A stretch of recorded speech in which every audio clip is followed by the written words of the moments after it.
Bonjour à tous, bonjour à toutes, bienvenue sur Klebs Experiences. Je suis Claude Poulibombogo, avocate au barreau de Poitiers, médiatrice inscrite à la Cour d'appel de Poitiers ainsi qu'au Centre national de médiation des avocats, associé de la CELAL Club Avocat Médiateur. Dans le cadre de mon activité, j'interviens dans différents domaines qui sont les suivants: droit pénal, droit civil de la famille et du patrimoine et enfin droit des affaires. Sur cette chaîne YouTube, vous le savez, je vous propose du contenu en lien avec mes domaines de prédilection qui sont le droit, l'entrepreneuriat, la foi, la mode, le lifestyle et le luxe.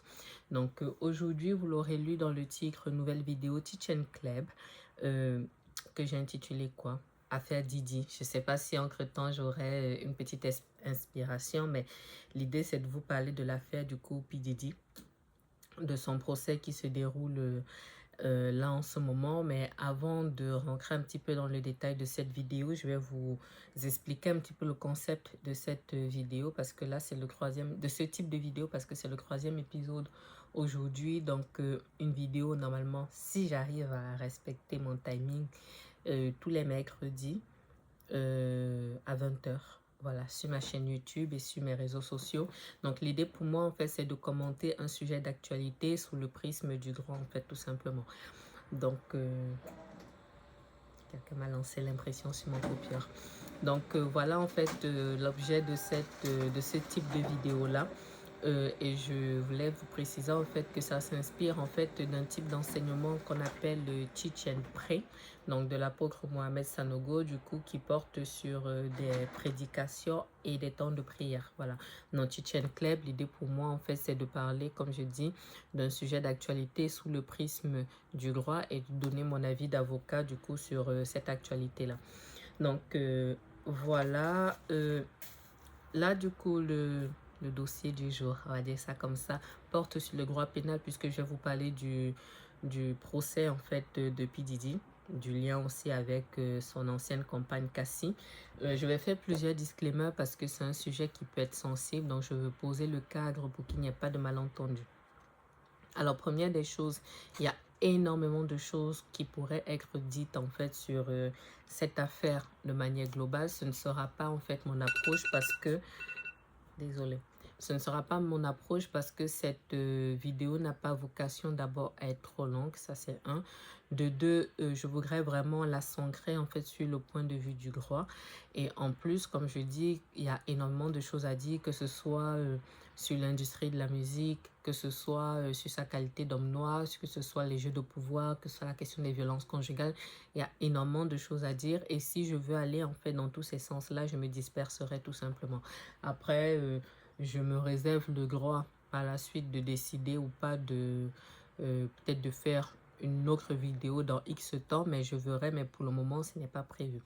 Donc ça, c'est le premier disclaimer.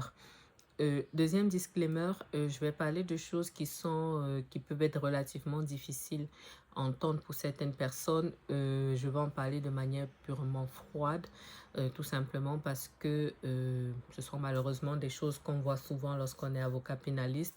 Et puis surtout, l'idée pour moi, en fait, c'est de vous présenter les faits et de faire mon analyse à moi. Voilà, je n'ai pas vocation dans cette vidéo à être dans l'émotion et tout le reste, ça ne servira à rien, ce n'est pas l'objet. Donc, je serai froide, mais c'est normal. Autre disclaimer, du coup, qui est un petit peu en lien avec le point précédent. Comme je disais, je vais parler de choses relativement difficiles, notamment des questions de viol. Donc, si pour vous sont des choses qui sont difficiles pour X ou Y raison, je n'aurai jamais la paix dans ce cabinet. Désolé. Si c'est pour vous un trigger pour X ou Y raison, bah, ne regardez pas la vidéo, ça ne sert à rien.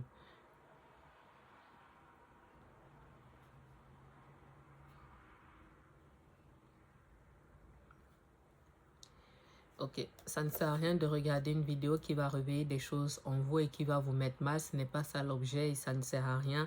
Ça ne servira à rien, en fait, on va dire, de venir se déverser dans les commentaires puisque ça n'entraînera qu'un blocage. Voilà. Dernier point, du coup, Je l'ai souvent dit ici, je le redis, je suis avocate pénaliste et je suis très souvent du côté des auteurs. Donc, dans les analyses que je vais vous donner ici, je vais beaucoup parler de ce que moi j'aurais fait si j'étais avocate de P. Diddy. Donc, vous ne le prenez pas personnellement, naturellement. Je le redis quand même parce que c'est toujours mieux lorsque c'est dit. Il va de soi que si je dis ce que moi j'aurais mis en place pour la stratégie de défense de P. Diddy, ça ne veut pas dire que je cautionne ce qu'il aurait fait ou pas. Ça ne veut pas dire que je cautionne ce type d'acte, ainsi de suite. Ok. Dernière chose, avant-dernière plutôt, si vous êtes victime de violence de quelque nature que ce soit ou d'abus, cherchez de l'aide. Voilà. Ça rejoint ce que je disais un peu plus haut dans les disclaimers. Pardon. Chercher de l'aide, en fait, je ne suis pas psy, je ne suis pas procureur de la République, donc rapprochez-vous, appelez la police, faites un dépôt de plainte, faites ce qu'il y a à faire pour assurer votre sécurité, pour assurer la défense de vos intérêts. Naturellement, vous pouvez vous rapprocher d'un avocat, que ce soit moi ou quelqu'un d'autre, mais protégez vos intérêts, que cette vidéo ne vous serve pas de mobile pour quoi que ce soit. Je m'en lave les mains, comme dirait l'autre. Tout dernier point, au moment où je filme cette vidéo, du coup, nous sommes quand? Je ne sais plus. En tout cas, la date doit s'afficher là. Nous sommes le 11, oui. Nous sommes le mercredi 11, donc je la filme là dans l'après-midi pour ce soir.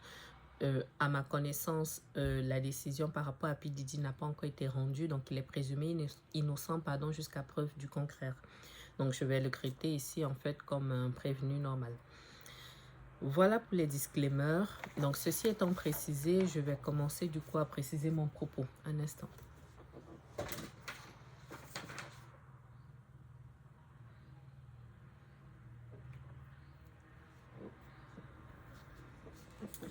Ok. Je vais reprendre un petit peu dans les choses dans l'ordre. Donc, P. Diddy, de son vrai nom, Sean Combs, c'est une immense star en fait américaine, donc qui a 55 ans. Donc il est chanteur, il est acteur, il est danseur, il est homme d'affaires, il est producteur. C'est une immense star qui est une personne très très importante pour la communauté afro-américaine. Et le souvenir en tout cas que moi j'ai de lui, c'est un chanteur que j'aimais énormément quand j'étais plus jeune. Je me souviens notamment de sa chanson avec Usher, I Need a Girl. Je pense que les jeunes filles de ma génération ont toutes aimé cette chanson. En tout cas, c'est un chanteur pardon, que j'aimais beaucoup. Et à l'époque aussi, il avait une marque, je crois, St. John, qui faisait en fait des vêtements un petit peu streetwear. Voilà. Moi, c'est comme ça que je l'ai connu. Après, je n'ai pas été le type de jeune en fait qui a énormément suivi l'actualité, notamment afro-américaine. Donc, je suivais certaines choses de loin, mais je n'ai pas énormément d'informations sur son parcours. Mais j'ai fait quelques recherches pour pouvoir préparer cette vidéo. C'est vraiment un homme qui, objectivement, a accompli énormément de choses. C'est vraiment quelqu'un qui a été assis, en fait, et qui a été un symbole, comme je dis, pour un symbole de réussite, en fait, pour de très, très nombreux Noirs américains. Voilà, maintenant, il a été, pour me rapprocher en fait de mon thème du jour, il a été en couple du coup pendant 11 ans avec une chanteuse qui s'appelle Cassie Ventura entre 2007 et 2018. Donc, lorsqu'ils se sont séparés, en fait, Cassie a refait sa vie. Aujourd'hui, elle a accouché d'un troisième enfant, elle est mariée, voilà, donc elle a refait sa vie. Lui, P. Diddy, de son côté, il est parent de 6 enfants avec différentes mamans. Vous allez comprendre pourquoi en fait je pose en fait ce décor-là. Donc P. Diddy, bon, c'est plus facile pour moi de dire à chaque fois P. Diddy que de dire Sean comme ça. Donc P. Diddy en fait est dans une grande tourmente depuis on va dire un peu plus d'un an maintenant, et c'est là-dessus que je veux faire en fait le focus. Mais pareil, comme je l'ai dit en fait en propos liminaire, je ne peux pas tout dire parce qu'il y a énormément de choses à dire. Donc je vais essayer de faire succinct. Donc il est dans une énorme tempête depuis quelques mois, je dirais un peu plus d'un an. Maintenant, ça c'est de ce que moi j'ai pu suivre. Et je vais vous dire en fait à quel moment moi je commence à avoir un peu plus le focus sur ce qui se passe par rapport à son actualité judiciaire. Donc, mi-2023, il y a un dépôt de plainte en fait de sa compagne Cassie, de son ancienne compagne du coup Cassie en fait, et un dépôt de plainte au civil. C'est assez particulier parce qu'elle fait un dépôt de plainte au civil et elle lui reproche en fait de nombreuses violences physiques et le fait d'avoir forcé des relations sexuelles filmées avec des hommes prostitués. Donc 2 jours après en fait son dépôt de plainte, il y a un accord qui est trouvé entre les deux et on va dire ça entre les deux, ça se tasse en fait à ce moment-là. Ça fait quand même un gros boom. Ça se tasse en fait à ce moment-là. Dès qu'il y a un accord, je crois que je vérifierai l'information, mais je crois qu'il y avait eu un accord financier à hauteur de 30 millions entre les deux, je crois. 30 millions de dollars que P. Diddy lui a versé. Et puis, elle a retiré sa plainte sur le plan civil. Ça s'est arrêté là.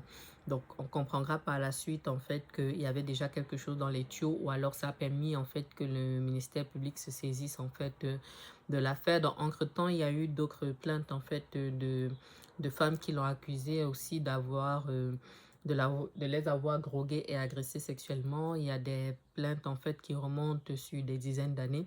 Et, en fait, il y a des accusations, en fait, qui relèvent le fait qu'il semblerait que depuis le début, en fait... de la création, on va dire, de son empire pardon, musical. Notamment, il a eu en fait à se servir du pouvoir qu'il avait, tout simplement, pour pouvoir en fait abuser de très nombreuses personnes. Donc, à ce moment-là, comme je dis, ça se tasse un petit peu, ça repart courant 2024. Dans mars 2024, il y a une perquisition du FBI en fait dans ces différentes maisons. Et c'est d'ailleurs là qu'on entend parler des histoires de baby oil, où on indique qu'on aurait découvert plus de 1000 bouteilles d'huile baby oil dans son domicile qui aurait été saisi et tout le reste. Dans tous les cas, il y a plusieurs perquisitions. Les plaintes continuent en fait à s'accumuler. Donc, c'est aux enquêteurs en fait de faire le tri entre qu'est-ce qui est vrai, qu'est-ce qui ne l'est pas. Mais toujours est-il que ça grossit en fait. Et là, il y a des rumeurs en fait qui commencent à dire que vraiment c'était tout un système. Il y aurait d'autres grosses stars américaines qui seraient impliquées et tout le reste. En fait, ça part en fait dans ces eaux-là et à ce moment-là, P. Diddy, lui, n'est pas l'introuvable. Je me souviens même qu'il avait fait une publication qui avait fait le buzz, c'est-à-dire entre le moment où il a été perquisitionné, où ses maisons ont été perquisitionnées et le moment où il est interpellé. Il avait fait une publication pour l'anniversaire de l'une de ses filles. Et je sais que ça avait fait un gros buzz. Je crois qu'à ce moment-là, je le suivais encore sur Instagram. Comme ça, parce que ça avait fait un gros buzz dans le sens où les gens lui disaient que ce n'était pas forcément adapté puisqu'il y avait des accusations, comme je dis, de violence, d'agression sexuelle à son encontre. Et c'est à ce moment-là qu'il fait en fait un post concernant sa fille pour faire genre il care et se soucie, tout ça là. Donc ça avait été plutôt malvenu. Donc finalement, il est interpellé à New York. Il est interpellé à New York en septembre dernier, donc septembre 2024, de manière précise le 17 septembre. Et il est placé en détention provisoire pour plusieurs chefs du coup. Trafic sexuel, tentative d'extorsion. Donc voilà en fait ce qui lui est reproché à ce moment-là et son procès en fait est fixé pour le mois de mai 2025, ce qui provoque en fait l'actualité dont je vais vous parler là. Donc mai 2025, entre-temps en fait il a eu l'occasion de faire plusieurs demandes des libérations sous caution. Donc c'est comme ça en fait que c'est fait aux États-Unis. En France, ça aurait été une demande de mise en liberté. Je vous ferai d'ailleurs une vidéo là-dessus, mais en tout cas, c'est une demande. En France, ça aurait été une demande de mise en liberté juste avec des garanties de représentation. Donc aux États-Unis, ça a été une demande de liberté sous caution. Ces avocats sont allés jusqu'à proposer la somme de 50 millions de dollars du coup en caution, plus une surveillance 24/24, mais ça n'aura pas suffi. Donc il est resté en détention jusqu'au début de son procès là, au 5 mai. Avant ça, en fait, ce qui a été intéressant, c'est que dans l'intervalle, il y a eu beaucoup de, comment dirais-je, il y a eu beaucoup de bruit autour de son interpellation et autour des faits qui lui sont reprochés. Donc, il était dit qu'il y avait plusieurs personnes, d'autres grosses têtes, on va dire, du système qui étaient aussi mêlées. On indiquait aussi qu'il avait des soirées en fait à thème qu'il organisait comme ça avec du coup plusieurs autres stars, qu'il y avait des orgies, il y avait des noms qui circulaient, les Will Smith, les Jay-Z et tout le reste. Et il y a même un avocat en fait qui est sorti aux États-Unis pour accuser clairement Jay-Z, où c'est une jeune femme en fait qui portait plainte contre Jay-Z et qui indiquait avoir été agressée par Jay-Z et P. Diddy il y a bien longtemps. Et comment dirais-je, et qui en fait menaçait de faire ce dépôt de plainte-là s'il n'y avait pas un accord financier. Donc on va dire le clan de Jay-Z a fait bloc autour de lui. Donc non seulement il a nié les faits, il est sorti pour dire en fait que les victimes de tentatives de chantage, il a fait un dépôt de plainte contre la fille, donc ça a soutenu, sa famille l'a soutenu, mais il semblerait que le dossier de la fille était vraiment extrêmement fragile parce que même son propre père en fait est venu nier en fait ce qu'elle indiquait parce que elle indiquait que lorsqu'elle avait été agressée, après un moment, elle était sortie, elle s'était échappée, elle s'était rapprochée d'une station-service, elle avait dû appeler son père pour venir la chercher. En tout cas, les éléments de l'enquête, en fait, indiquaient que ce qu'elle racontait était des mensonges, en fait. Serait des mensonges, toujours est-il que ça, en fait, ça n'est pas allé bien loin. Disait à porter plainte, il a été parfaitement clair sur le fait que lui n'avait pas participé à quoi que ce soit. Et je pense que c'était important, en fait, qu'il y ait ce, on va dire, comme cette mise au point. Pardon. C'était important qu'il y ait en fait comme cette mise au point parce que Jay-Z en fait est l'un des meilleurs amis de P. Diddy. Donc je pense que c'est il y avait forcément beaucoup de choses qui rejaillissaient autour. Donc comme je vous dis, je vous épargne en fait tout ce qu'il y a pu avoir autour, les comment on l'appelle, Kanye West qui sortait pour venir raconter des choses et tout. Bon, lui-même, il a une autre sauce, il a une autre sauce en ce moment, donc je ne vais pas en dire plus par rapport à lui. Toujours est-il que le procès de P. Diddy a commencé du coup le 5 mai. Le 5 mai 2025. Donc, pour les chefs que je vous ai indiqués là, donc c'était quoi? Trafic sexuel et tentative d'extorsion. Donc, il y a plusieurs personnes en fait qui témoignent. Le procès était censé durer un mois, mais sauf erreur de ma part, à date, au moment où je filme, du coup, au 11 juin, il se poursuit toujours. C'est pour ça que je disais au début que je verrai en fonction de la décision qui sera rendue, comment en fait la sanction sera prononcée, qu'est-ce qui sera décidé ou pas. Je verrai aussi, est-ce que je fais une vidéo un peu dédiée, on va dire, à une comparaison système judiciaire américain et ce système judiciaire français, parce qu'il y a plusieurs choses qui sont différentes et moi j'ai trouvé ça vraiment très intéressant.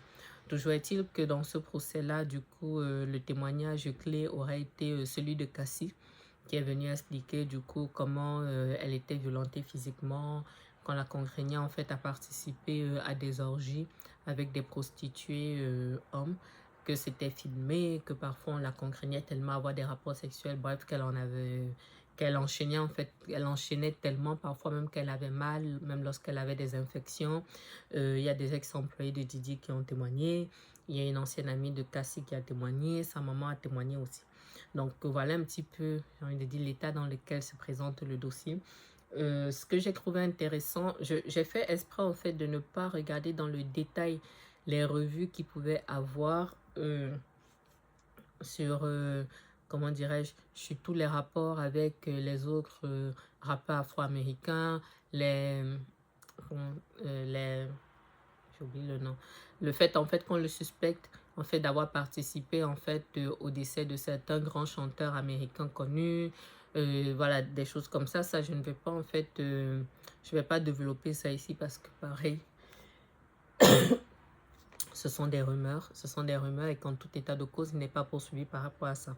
Mais c'est vrai en fait qu'il y a ces rumeurs-là en fait, on lui prête des associations avec des barons de la drogue ou on le fait passer en fait pour un homme extrêmement dangereux, extrêmement nerveux, extrêmement violent et tout le reste. Je ne vais pas plus m'étaler par rapport à ça, mais en tout cas, il y a même un chanteur américain, je crois que c'est Kid Cudi, qui a témoigné aussi. Je crois qu'il avait été à un moment en couple avec Cassie juste après sa séparation avec Didi. Et puis à un moment, on aurait trouvé ça, il y aurait eu un incendie de sa voiture. Voilà. On va dire, c'est un gros faisceau d'indices. On va dire ça comme ça qui permet en fait à l'accusation de dépeindre le portrait d'un homme particulièrement dangereux, comme je le disais tout à l'heure, qui n'a peur de rien, qui ne recule pas devant, grand chose en fait. Donc voilà en fait l'état actuel de ce procès, on va dire, avec les informations que j'ai. Ce que je vais faire maintenant en fait, c'est de vous dire un petit peu quelles sont les qualifications légales en droit français. Et je vais vous partager en fait un super article que j'ai trouvé d'un confrère du coup qui est avocat aux États-Unis, qui explique en fait les différents types d'infractions aux États-Unis et notamment les infractions criminelles. Donc, j'essaierai de survoler parce que l'article est quand même assez long et l'idée n'est pas que ça vous charge un petit peu. Parce que d'après les recherches que j'avais pu faire, j'ai vu que pour trafic sexuel, il encourait 15 ans. Et pour... en fait, il y a une infraction pour laquelle il risque la prison à vie et pour l'autre, en fait, il risque 15 ans. Voilà, ça, c'est ce que j'ai vu comme ça rapidement, mais je pense que l'article du confrère là pourra un peu plus nous édifier. Donc, d'abord, le droit français. Le droit français donc, constitue l'agression sexuelle, ça c'est l'article 222-22 du Code pénal. Donc, constitue une agression sexuelle toute atteinte sexuelle commise avec violence, contrainte, menace ou surprise, ou dans les cas prévus par la loi commise sur un mineur par un majeur. Bon, après, il y a d'autres éléments qui sont rajoutés par rapport au viol. Dans tous les cas, je vous mets l'article là. Donc ça, c'est l'agression sexuelle. Donc ça fait partie des infractions qu'on reproche à Didi. Ensuite, maintenant, pour le viol, c'est tout acte de pénétration sexuelle dans l'article 222-23 du Code pénal. Tout acte de pénétration sexuelle de quelque nature qu'il soit. Tout acte bucco-génital commis sur la personne d'autrui ou sur la personne de l'auteur par violence, contrainte, menace ou surprise. Non, en France, le viol est puni de 15 ans d'emprisonnement. Ensuite, sur la traite des êtres humains, parce que je voulais en fait chercher tout ce qui pouvait être lié. Je voulais chercher en fait tout ce qui pouvait être lié au trafic sexuel. J'ai trouvé en fait l'article sur la traite d'êtres humains et je vais vous lire ça. Donc, c'est l'article 227-4-1 du Code pénal. Je ne vais pas tout lire parce qu'il y a plusieurs alinéas. Bon, il y en a 4. Je survole rapidement. Donc, j'ai dit 225-4-1 du Code pénal français. Dans la traite des êtres humains, c'est le fait de recruter une personne, de la transporter, de la transférer, de l'héberger ou de l'accueillir à des fins d'exploitation dans l'une des circonstances suivantes. Donc, le 1, c'est soit avec l'emploi de la menace, contrainte, violence ou manœuvre dolosive visant la famille, la victime, sa famille ou une personne en relation habituelle avec elle. 2, soit par un ascendant légitime, naturel ou adoptif de cette personne, ou par une personne qui a autorité sur elle ou abuse de l'autorité que lui confèrent ses fonctions. Soit par abus d'une situation de vulnérabilité due à son âge, à une maladie, à une infirmité, à une déficience physique ou psychique, ou à un état de grossesse apparente ou connu de son auteur, soit en échange par l'octroi d'une rémunération ou tout autre avantage ou promesse de rémunération ou d'avantage. Donc, je pense que ça concerne très largement notre cas. Je vais survoler en échange de rémunération, ça c'est bon.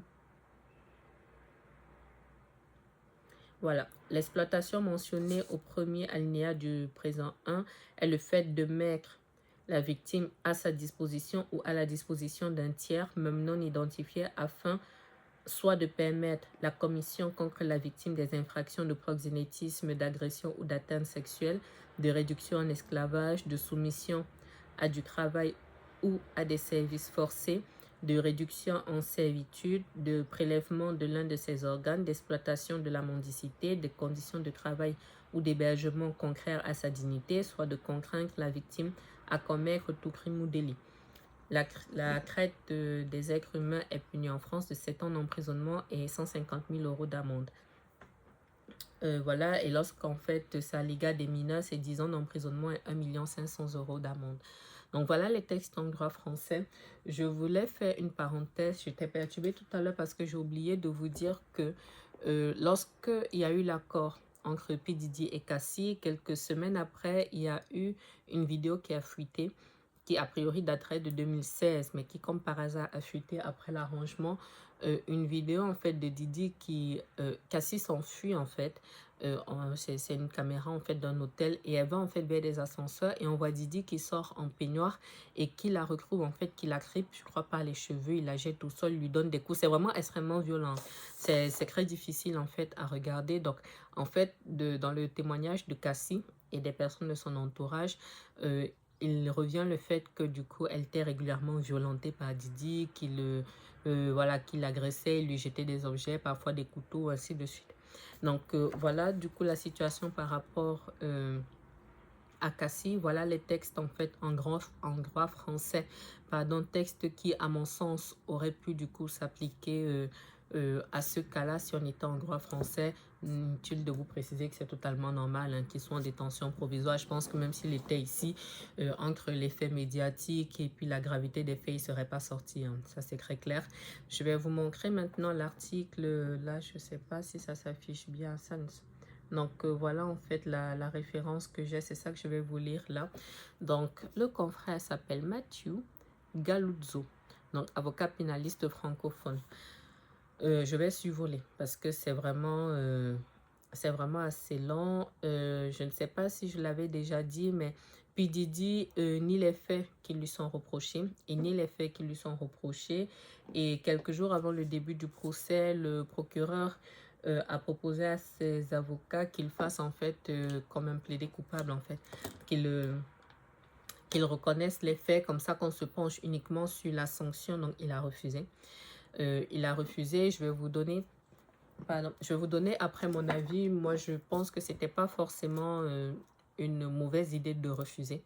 D'après ce que j'ai pu voir des éléments, sachant qu'en droit français, en fait, il y a, pas en droit français, en droit américain, il y a un jury qui se prononce et il faut en fait que tous les membres du jury soient convaincus de sa culpabilité. Donc, ça veut dire en fait que de manière basique, il suffit de faire douter une personne et j'en reparlerai par rapport aux faits qui lui sont reprochés, pas toute la personne, c'est-à-dire on l'aime ou on ne l'aime pas, comment dirais-je, les suspicions qui pèsent sur lui par rapport comme je disais, en fait, au décès de Tupac ou alors Notorious B.I.G. Ça, c'est autre chose. Là, vraiment, on est focus sur ce dossier et les infractions qui lui sont reprochées. Moi, j'ai trouvé ça smart de la part de ses avocats de ne pas accepter, du moins de sa part à lui, mais je pense qu'il a été conseillé de ne pas accepter parce que je pense qu'il y a de quoi au moins semer le doute. Ça, c'est mon avis. J'ai beaucoup de papiers devant moi, je ne sais plus où j'en suis. Ok, donc je vous lis en fait rapidement l'article du confrère. Je vais vraiment survoler parce que comme je dis, c'est vraiment très long. Son article s'intitule « Aperçu des infractions sexuelles dans l'État de New York ». Hop. Comment je fais pour que ça s'affiche bien ça? Je ne sais pas. En tout cas, je vais vous lire le truc. Je n'arrive pas à... Ah, là c'est bon. Vous voyez de profil comme ça. Bon, en gros, il se base sur l'article 130 du Code pénal de New York. Donc, il dit que c'est un article qui contient la plupart des lois relatives aux infractions sexuelles à New York. Et que, en fait, la plupart du temps, du moins pour eux, ça repose essentiellement sur la notion du consentement. Donc, classe et degré d'infraction sexuelle à New York. Donc, eux, en fait, ils ont différentes catégories de crimes. Et ce que j'ai même trouvé très intéressant, en fait, c'est que, donc, on a les A misdemeanor, on a B felonies, C felonies, D felonies. Ce sont des niveaux de gravité. J'ai trouvé en fait très intéressant le fait qu'ils disent un peu plus tard que même en termes de viol, il y a les catégories en fait de viol. Ce qu'on n'a pas en droit français. Et j'ai cru lire en fait qu'ils incluaient aussi le... Comment ça s'appelle? Ils incluaient aussi les agressions sexuelles dans le viol. Donc, par exemple, lorsqu'ils parlent de l'arrestation et condamnation à une infraction sexuelle, il indique en fait qu'un seul témoignage est suffisant pour faire condamner en fait une personne pour agression sexuelle. Donc, il dit un peu plus loin que les officiers de police peuvent procéder à une arrestation basée sur la probable cause, dans la raison probable de croire que le suspect a effectivement commis les actes allégués par le plaignant. Et une plainte portée par un plaignant suffit en général à constituer la probable cause permettant l'arrestation. Donc voilà, conséquence d'une condamnation à une infraction sexuelle. Donc ça, c'est le fichage. Donc ce qui est l'équivalent en fait du FIGES chez nous. Ensuite, du coup, l'une des conséquences, mais ça, en fait, ça commence à être appliqué en droit français, mais en fait, les conséquences suite à une telle condamnation, la déportation, donc pour les personnes qui ne sont pas citoyennes américaines, vous êtes condamné, en fait, à une infraction sexuelle, en fait, on peut vous expulser des États-Unis. Donc ça commence, en fait, à être prononcé pour les personnes étrangères, dans tout ce qui est interdiction de retour sur le territoire français, plus obligation de quitter le territoire français, naturellement. Voilà, donc chaque personne condamnée doit passer le Risk Assessment Instrument. Donc c'est un test d'évaluation qui permet d'estimer la dangerosité de l'individu et la probabilité de la récidive. Donc ça aussi a un petit peu l'équivalent ici, c'est lorsque la personne qui est condamnée pour des faits criminels doit sortir, qu'il y ait une expertise et tout le reste pour voir un petit peu où est-ce que la personne en est par rapport à sa reconnaissance des faits et tout le reste. Ok, donc il faut s'enregistrer comme sex offender, donc c'est ce qu'on appelle ici en France le FIGES. Je vous remettrai le nom parce que c'est FIGES, F-I-J-A-I-S. Voilà. Ensuite, du coup, nomenclature des infractions sexuelles dans l'État de New York. Donc, un, rape, le viol. Donc, voilà. Donc, c'est ça que je vous disais. En fait, il y a plusieurs degrés rape aux félonie de classe E. Donc, au troisième degré, rape deuxième degré, félonie de classe D. Dans le premier degré, félonie de classe B. Ensuite, on a Criminal Sexual Act, agression sexuelle du coup. Donc, pareil, 3 degrés d'infraction constitutive de félonies. Et ici, il dit en fait que c'est tout acte sexuel pratiqué par voie orale ou anale sans consentement de l'une des parties. Ok, cette qualification pénale englobe ainsi toute relation entre une bouche et un pénis, une bouche et un vagin, pardon, une bouche et un anus, un pénis et un anus. Donc, 3 degrés de Criminal Sexual Act. Donc, c'est ce que je vous ai déjà indiqué tout à l'heure.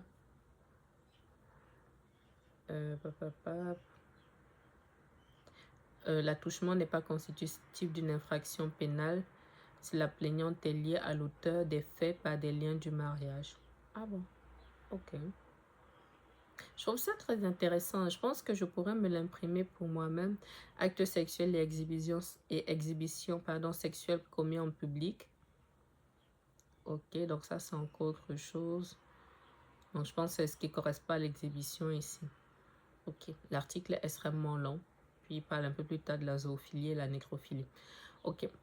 Je vais voir si en bas, il me met les durées, les dates d'emprisonnement parce que c'est ce qui m'intéressait. Il parle aussi de la corruption de mineurs.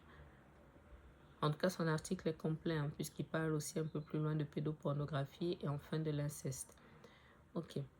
Donc, je n'ai pas ici les peines d'emprisonnement. Donc, pour le moment, je vais rester sur ce que j'avais suivi, ce que j'avais retrouvé en fait dans mes recherches. 15 ans, je crois que ça devait être pour trafic et extorsion. Est-ce que c'est peine d'emprisonnement à vie pour extorsion, la perpétuité? Je ne pense pas.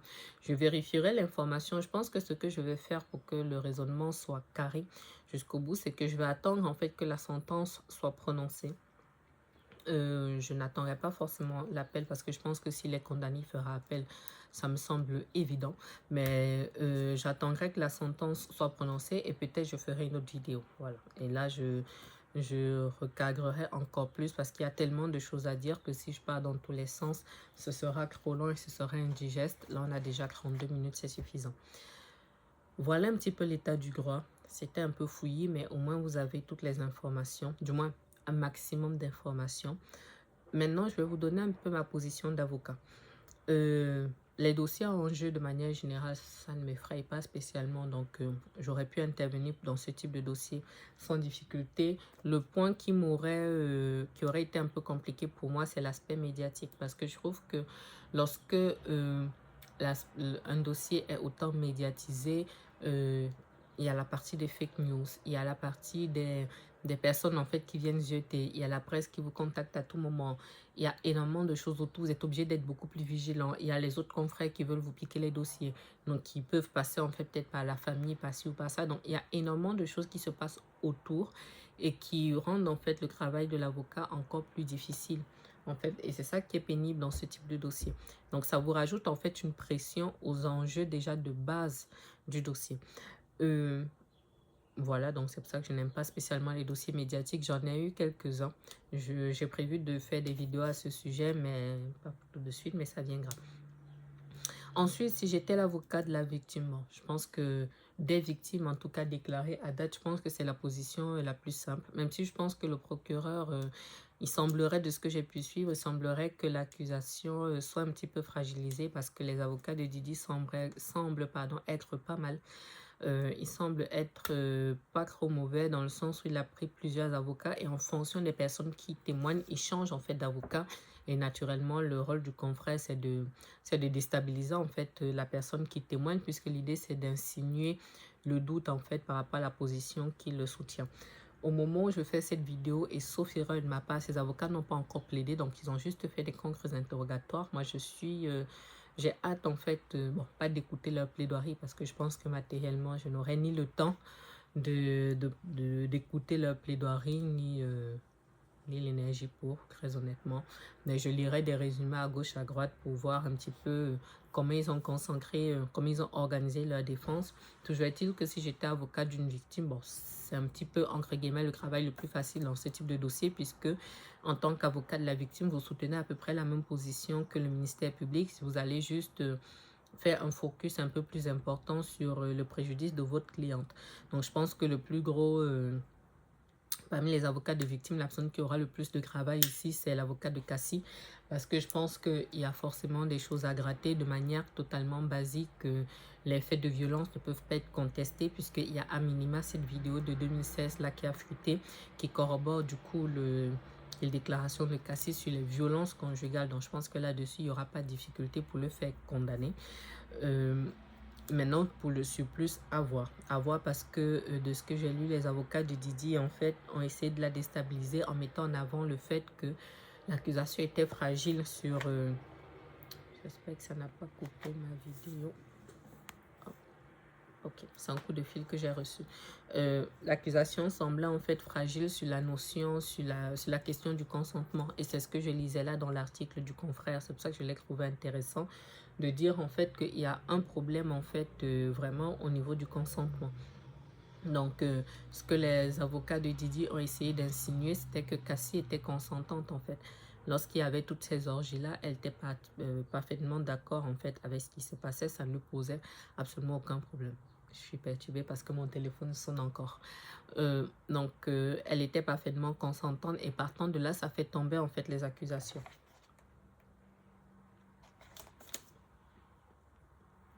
Il va être temps que je m'arrête dans pas longtemps, le téléphone n'arrête pas de sonner.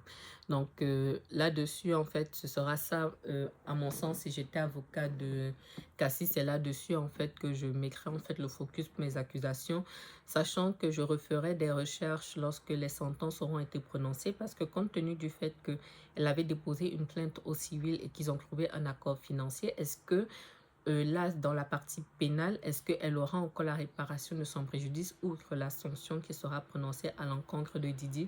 Ça m'intéresse par contre de le savoir. Donc, je pense qu'il y aura définitivement une vidéo numéro 2, peut-être avec un focus sur les sanctions ou les plaidoiries, je verrai. Décidément, troisième appel ou cinquième, je ne sais plus. En tout cas, je vais terminer rapidement là-dessus. Donc, je pense qu'en tant qu'avocat de Cassie, c'est là-dessus que ma défense tournerait littéralement l'enjeu financier parce que je pense qu'à minima pour violence, il y a de quoi faire en fait pour qu'il soit condamné. Maintenant, pour le surplus, si j'étais avocat de Didi, comme je dis, je pense qu'intellectuellement, ça aurait été très, très intéressant. Ça aurait été vraiment très, très intéressant comme exercice. Je pense que ma stratégie aurait été de me focaliser sur le doute en fait à introduire. Bon, naturellement, j'aurais sa version, puisque là, on va dire dans la vraie vie, je ne suis pas son avocat, donc je n'ai pas sa version. Mais j'aurais sa version des faits pour savoir en fait sur quoi est-ce que je mets le focus. Comme je dis, sur la question des violences, sur la question des violences stricto sensu, pour les personnes qui ont fait des dépôts de plainte, sur ce qui est documenté, je pense que ça va être difficile à contester, donc ils n'ont pas de marge là-dessus. Toujours est-il que même s'il reconnaît les violences, ce n'est pas ça qui peut le faire condamner à perpétuité. Donc, je pense que d'office, en fait, on peut inclure les violences dans la balance, sachant qu'entre la peine qu'il a exécutée là et peut-être la question de la sanction financière, il a de quoi se retourner. Je pense que ce qui est plus sensible, et c'est là-dessus d'ailleurs qu'ils mettent le focus, même dans les contre-interrogatoires, c'est la question en fait du trafic sexuel qu'on lui prête. Parce que là, si vous voulez, on ne va pas nier le fait qu'il avait, on va dire, une vie de débauche complète ou un caractère pervers et tout le reste. Donc là-dessus, il n'y aura pas de souci, mais ce n'est pas une infraction. La question, c'est de savoir si effectivement il y avait trafic sexuel. C'est-à-dire que lorsqu'il y avait des orgies, lorsque les prostituées étaient payées pour venir, est-ce que tout le monde, toutes les personnes qui y participaient étaient consentantes ou pas. Je pense que c'est là-dessus qu'il faut mettre le focus et qu'il faut vraiment mettre le doute. Et je pense que ça va être ça qui sera le plus gros enjeu. Voilà. Vraiment, je pense que je ferai une deuxième vidéo lorsque ce sera terminé, pour voir en fait comment ça se fait. Après maintenant, du moins voir quelle est la sanction et comment il peut réagir par rapport à ça. Pour la suite de sa carrière, je suis un petit peu mitigée, hein, parce que avant, il y a quelques années avant d'être avocat, j'aurais pu être de ceux qui auraient soutenu que oui, tout est fini pour lui et tout le reste. Mais je pense que l'expérience a prouvé malheureusement que pour les grands de ce monde, que ce soit pour les grands de ce monde ou que ce soit pour les Américains, parfois les gens peuvent repartir en fait. Surtout en fonction de la décision qui sera rendue, mais les gens peuvent repartir. Donc je pense que sa carrière n'est pas forcément... il va step back pendant quelques années forcément, s'agissant de la musique. Mais je pense que pour le reste de ses business et tout le reste, je pense que tout n'est pas encore complètement compromis pour lui. Voilà. Donc est-ce que c'est une bonne chose ou pas? Ce n'est pas l'objet de ma vidéo, donc chacun pourra s'en faire sa religion. Mais en tout cas, voilà ce que je voulais vous proposer sur cette partie Teach&. Club et sur cette actualité du coup du procès de Didi. J'espère que ça vous aura plu. Je vous lis dans les commentaires si vous avez des questions ou des observations. Comme je le dis souvent, toujours dans le respect, sinon vous le savez, sans blocage. Normalement, je vous retrouve mercredi prochain sur un tout autre sujet. Si je respecte ce que j'ai bien envie de faire, il y a une actualité française en ce moment qui on va dire, qui m'interpelle beaucoup. Et je voudrais faire une vidéo dessus. J'espère que j'aurai l'énergie. Donc voilà, je vous remercie de m'avoir écouté. Je vous dis rendez-vous mercredi prochain pour un nouveau Teach&. Club. Je vous dis à bientôt sur Clubs Experiences. Je vous laisse le soin de commenter, liker, partager cette vidéo si elle vous aura plu. Voilà, au revoir.